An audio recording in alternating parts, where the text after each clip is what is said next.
ఆదికాండం 34వ అధ్యాయం యొక్క సారాంశం.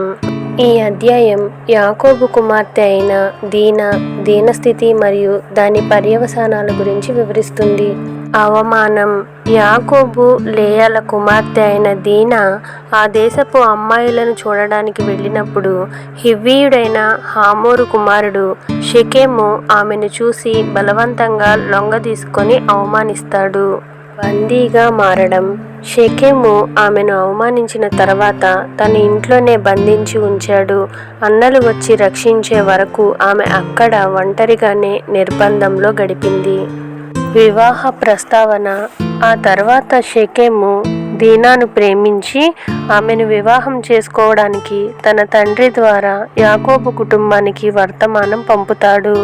హమోరు యాకోబు కుమారులతో మాట్లాడి తమ మధ్య వియ్యమొందుదామని, ఆస్తిపాస్తులు పంచుకుందామని కోరతాడు. యాకోబు కుమారుల ఉపాయం. దీనా అన్నలు తమ చెల్లెలకి జరిగిన అవమానానికి తీవ్ర కోపంతో ఉంటారు. వారు కపటంతో తమలాగే షెకెము పట్టణంలోని పురుషులందరూ సున్నతి చేయించుకుంటేనే ఈ వివాహానికి ఒప్పుకుంటామని నిబంధన పెడతారు. ప్రతీకారం. హమోరు, షెకెము మరియు వారి పట్టణస్థులు అందుకు అంగీకరించి సున్నతి చేయించుకుంటారు. వారు నొప్పితో బాధపడుతున్న 3వ రోజున దీనా సొంత అన్నలైన షిమ్యోను, లేవీలు కత్తులు పట్టుకొని పట్టణంపై పడి షెకెమును, అతని తండ్రిని మరియు పురుషులందరినీ చంపేస్తారు. యాకోబు ఆవేదన. మిగిలిన యాకోబు కుమారులు ఆ పట్టణాన్ని దోచుకుంటారు. ఈ ఘోర కలయం చూసి యాకోబు చుట్టుపక్కల ఉన్న కనానీయులు, పెరిజీయులు తన పైకి దాడి చేసి తన కుటుంబాన్ని నాశనం చేస్తారేమోనని భయపడి షిమ్యోను, లేవీలను గద్దిస్తాడు. కానీ వారు తమ చెల్లెల్ని ఒక వేశ్యలా చూడనివ్వలేమని వాదిస్తారు. ఈ అధ్యాయం నుండి మనం గమనించాల్సిన ముఖ్యమైన విషయాలను ఇప్పుడు చూద్దాం. నైతిక పతనం మరియు కపటం.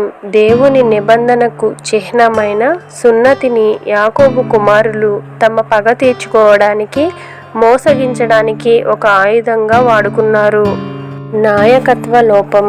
ఈ మొత్తం ఘోర కలయం జరుగుతున్నప్పుడు యాకోబు మౌనంగా ఉండిపోయాడు. కొడుకులు ప్రతీకారం తీర్చుకున్నాక జరిగిన తప్పును ఖండించకుండా కేవలం తన ప్రాణభయం గురించే ఆందోళన చెందాడు. వంశ చరిత్రపై ప్రభావం.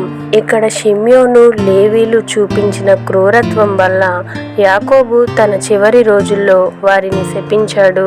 దీనివల్ల రూబేను తర్వాత రావాల్సిన జ్యేష్ఠత్వపు హక్కులు, ఆశీర్వాదాలు వారికి దక్కకుండా పోయాయి. దేవుని ప్రస్తావన లేకపోవడం. ఈ అధ్యాయం మొత్తంలో ఎక్కడా దేవుని పేరు గాని, యాకోబు కుటుంబం దేవుని సలహా అడిగినట్టుగాని కనిపించదు.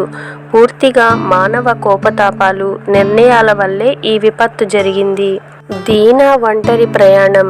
దీనా ఆ దేశపు అమ్మాయిలను చూడడానికి తన ఇంటిని, రక్షణను వదిలి ఒంటరిగా బయటకు వెళ్ళింది.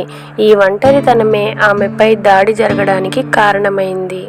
తల్లిదండ్రులైన యాకోబు, లేయాల పర్యవేక్షణ లోపం కూడా ఈ విపత్తుకు కారణంగా కనిపిస్తుంది. కుటుంబంలో ఒంటరితనం. ఈ ఘోర సంఘటన తర్వాత బైబిల్లో దీనా గురించి మరెక్కడా పెద్దగా ప్రస్తావన లేదు. అన్నల రక్తపాతం, తండ్రి ఆవేదనల మధ్య ఆమె అనుభవించిన మానసిక వేదన, ఒంటరితనం వర్ణనాతీతం. కపట సాంగత్యం.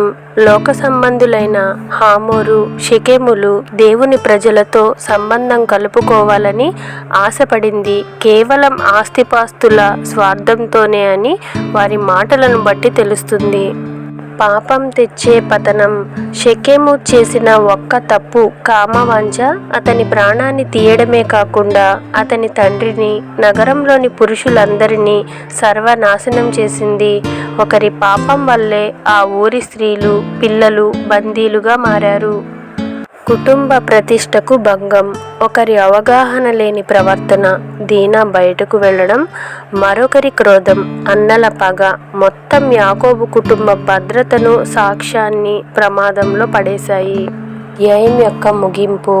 ఈ అధ్యాయంలో లైంగిక దాడి, కపటంతో కూడిన పగ తీర్పు మరియు దేవుని నిబద్ధానికి వాడుకోవడం వల్ల ఒకే ఒక్క కుటుంబం వల్ల ఒక నగరమే నిర్దాక్షిణ్యంగా సర్వనాశనమైంది అని మనం గ్రహించవచ్చు.